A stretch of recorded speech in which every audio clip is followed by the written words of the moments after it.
Alright, Sean, Cuneo R&D. Well, today is Sunday, and we got a lot done on the car today. First off, we got the lower mount made up and have it tacked in here and over here. And so we still have to make the top A-arm and make the bracketry that goes on the side of the frame over here.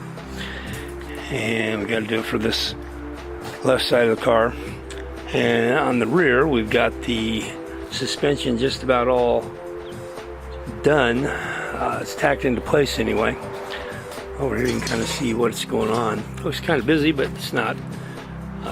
We actually made up this little bar here that we can turn in and out to give us our toe on the rear wheel.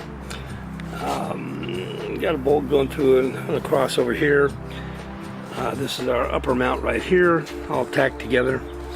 It's real simple, made out of some flat bar stock. Figured that'd be the easiest thing to do.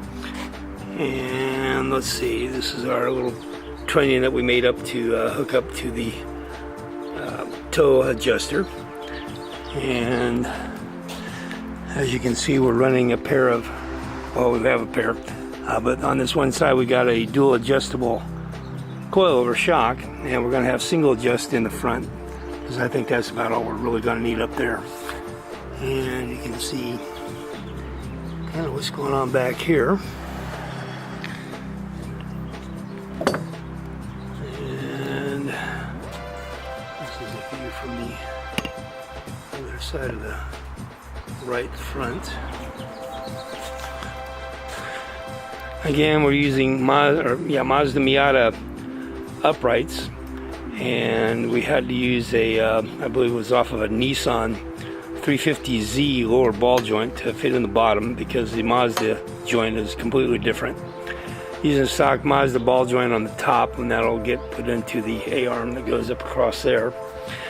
We're using Volkswagen Rabbit or Scirocco rack and pinion on this. We've got to cut the length of our arms down, and the ball joints will actually go from the bottom up down here. And we've made it so that we can adjust our rack and pinion so that we can reduce the amount of bump steer. And what else have we got done here? We did finally get the bearing in, the uniball spherical bearing for the brakes on our homemade pedal assembly. So we'll be working on that probably next week sometime.